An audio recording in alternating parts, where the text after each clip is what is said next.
Aê, meus bidos titãs! Bom, galera, já faz aí umas 3 semanas que estamos falando sobre só os titãs e hoje chegamos à última semana em relação a esse assunto. Não última de verdade, porque eu descobri que o contrato de Judas está ali entre as melhores histórias sobre os titãs, mas também muita gente gosta e até prefere a saga de Trigon, que eu descobri que é uma saga que acontece no volume 10, volume que eu não tenho. Então agora eu estou em busca de comprar este volume para ler e trazer um vídeo aqui para o canal. Então, quando isso acontecer, voltaremos a falar de Titãs. Mas, por enquanto, este é o último vídeo. Eu vou comentar aqui sobre os volumes 8 e 9, né, finalizar de vez. E sim, já saiu um outro vídeo comentando sobre o contrato de Judas que acontece entre o volume 8 e 9. Então, neste vídeo, a gente não vai tocar no assunto de contrato de Judas. A gente pode até citar uma coisinha ou outra aqui, eu, no caso, vou citar, mas não vou explorar em relação a isso, porque eu já explorei demais no vídeo anterior. Então vamos lá. Ei, relaxa, eu entendo. Você tinha coisas melhores pra fazer, igual a Donna, a Corey, o Dick e todo o resto. Todo mundo ocupado demais para conversar. Todo mundo tem sua vida. Mas o Gar Logan é um moleque, né? O palhaço do grupo. Bom pra brincadeiras, mas não pra se levar a sério. A Tara tava certa sobre uma coisa. Os titãs são mesmo uns babacas. De primeira, em relação aos volumes 8 e 9, a maioria das histórias são escritas pelo Marv Wolfman, tem o co-argumento dele pelo menos, e são desenhadas pelo George Pérez, isso no geral. Por quê? Porque a primeira história do volume 8, ele continua o final do volume 7, que é a junção do time dos Titãs com os renegados do Batman, né? E aí, dessa vez, como se passa na edição do Batman, ele tem o roteiro do Mike Webar e o desenho do Jim Aparo.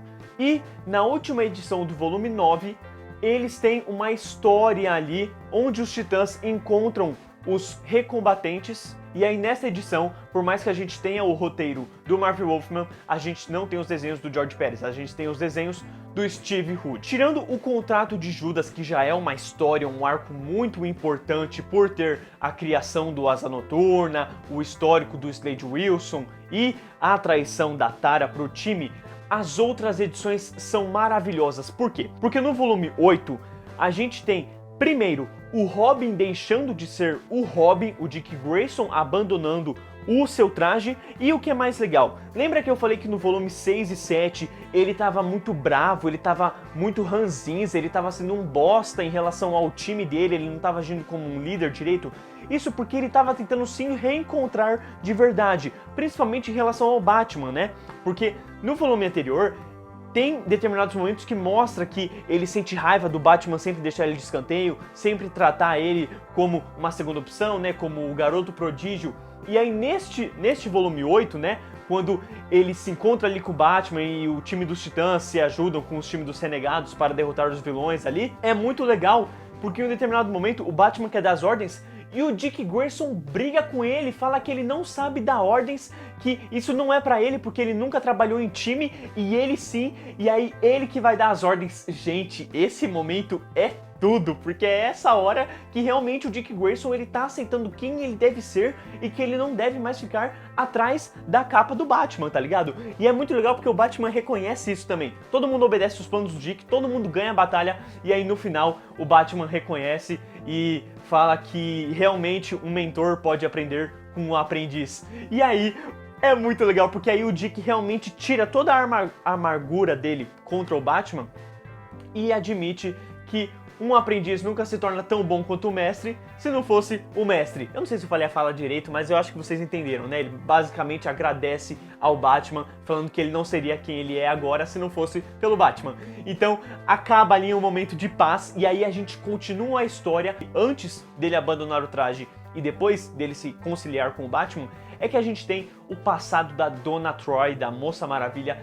É uma edição muito legal, muito incrível mesmo, uma das melhores assim em relação às que eu li, porque lembra que no volume 6 e 7 eu comentei de uma história onde o Cyborg tinha a mulher dele sendo quase morta por um cara psicopata que gostava dela e tudo mais, e que foi uma das melhores edições. Então, exatamente, a da Donna Troy é a mesma coisa, porque é uma história que envolve só ela e o Dick, mostra muito da amizade dos personagens, mostra que realmente um homem e uma mulher podem ser muito amigos, muito best, e só na amizade mesmo, sabe? Não tem amor mais do que isso. É muito legal porque eles falam eu te amo, tudo mais, se abraçam, mas você vê ali que é tudo amizade, e eu acho isso muito legal, principalmente porque o Dick ajuda a Donna a descobrir o passado dela, né? E é muito legal porque ele tá investigando e ele tá pensando um pouco na Corey, tá ligado? Esse é o momento que ele já começa a se redimir em relação ao relacionamento dele com a Stellar, e aí ele ajuda a Donna Troy, e é muito legal porque ele realmente mostra ter um pouco do Batman dele ali e um pouco do Superman em relação à esperança, porque em vários momentos a Donna Troy vê que não tem jeito, que não tem como ela descobrir sobre o passado dela, e o Dick, ele mantém a esperança viva, aquela esperança do Superman, como também ele interliga com o seu lado investigativo. Cara, ele investiga pra um caramba, você vê que tem muito do Batman ali nele, sabe? Como um Sherlock Holmes, por assim dizer. E aí eu não vou contar aqui o passado da Donna Troy, mas é interessante como tem reviravoltas. Você sempre acha que pode ir para um caminho, né, da família dela, de como aconteceu, por quem que ela foi criada, quem são os pais dela, e a história sempre dá um jeito de subverter a expectativa ou algo do tipo, mas mostrando que de qualquer forma ela sempre vai ser a filha de Hipólita e a irmã da Mulher Maravilha, né, da Diana, que a gente ama pra um caramba. Então, cara, destaque pra essa história porque é realmente muito boa. E aí, você tem ali o Wally West saindo do grupo, o que por mim é uma das maiores perdas, porque ele não tá nem no contrato de Judas, tá ligado? Ele sai ali numas edições antes dos Titãs terem a batalha, né, em relação ao contrato de Judas, e é muito triste porque você vê que ele tá se sentindo mal em relação ao time, ele não se sente mais dentro daquele time, ele sente que ele não participa mais dali, e eu realmente espero que ele tenha se sentido parte de um grupo quando ele entrou na Liga da Justiça, né? Porque se nos Titãs ele não se sentiu parte daquele grupo, cara, será que na Liga da Justiça ele se sentiu, tá ligado? Porque pra quem não sabe, o Kid Flash, ele se tornou o Flash quando o Barry Allen morreu, né? E aí ele fez parte da Liga da Justiça, e todo mundo elogia muito esse arco dele, né? Dentro da Liga da Justiça. Ele ficou dentro da Liga da Justiça até o Barry Allen voltar.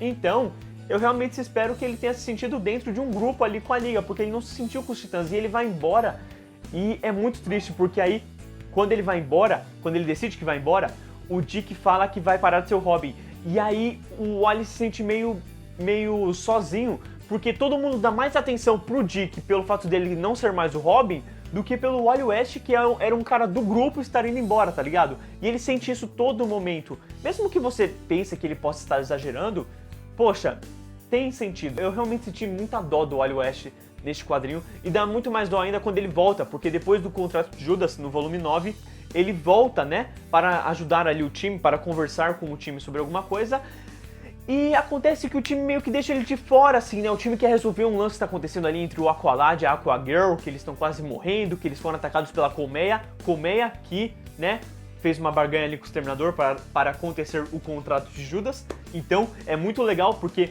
pra quem tem o encadenado do contrato de Judas, acabou ali com a Tara morta. Pra quem tem esse volume 9, que continua a história, você tem ali a Colmeia sendo finalmente derrotadas, os Titãs tão bravos, né, do que aconteceu com a Tara, que eles falam, mano, vamos acabar com isso, vamos acabar com a Colmeia. Ao mesmo tempo que você tem um Mutano sofrendo. Mas de qualquer forma, eu joguei pra muitos assuntos aqui, o Wally, ele tá ali indo embora e ele comenta que ele está sentindo uma dor quando ele usa a força de aceleração, quando ele usa a velocidade dele, e ele comenta que ninguém do time se preocupou com o fato dele estar ali, que a Ravena não percebeu a dor dele, porque a Ravena tem esse poder, né? Ela pode perceber a dor do personagem, algo que ele sente, né? E até mesmo ajudar na dor, né? Curar, passar a dor da pessoa pra ela, né? E depois sai dela, assim, por assim dizer.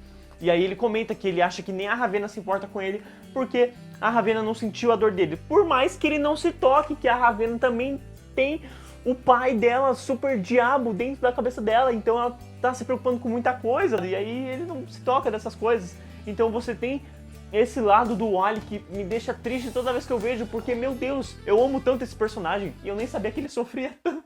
Por mais que você tenha ali como arco principal os Titãs enfrentando a Colmeia pra acabar com a Colmeia de vez, e realmente acaba com a Colmeia de vez nesse volume, cara, eu acho que o lance mais importante pra mim é em relação ao Cyborg e o Mutano, porque os dois não participam da batalha, e o Mutano tá bravo com os Titãs, porque os Titãs não dão a mínima para o que aconteceu, para conversar com ele. Ele quer conversar com todo mundo sobre o que aconteceu, mas ninguém quer conversar com ele porque não tem explicações em relação a isso. Só o Cyborg comenta que foi muita infantilidade deles, foi muita ingenuidade. Por mais que o Mutano, ele, sabe, ele tá sofrendo, e eu acho que isso é o pior, porque, mano, os Titãs não estão ligando que o Mutano foi o cara que mais se aproximou e que é o cara que mais tá sofrendo. Então eu gostei muito de ver o Mutano sofrendo, e aí ele, sabe, destruindo mesmo as pessoas, os vilões, assim, ele virando basicamente um vigilante, só que com o poder dele de, sabe, poder virar um tigre. É sensacional ver um Mutano todo bravo, é realmente muito legal, era isso que eu queria ver. E eu acho que é isso que vale a pena ter esses volumes, tá ligado? Em vez de comprar um encadernado sobre o contrato de Judas,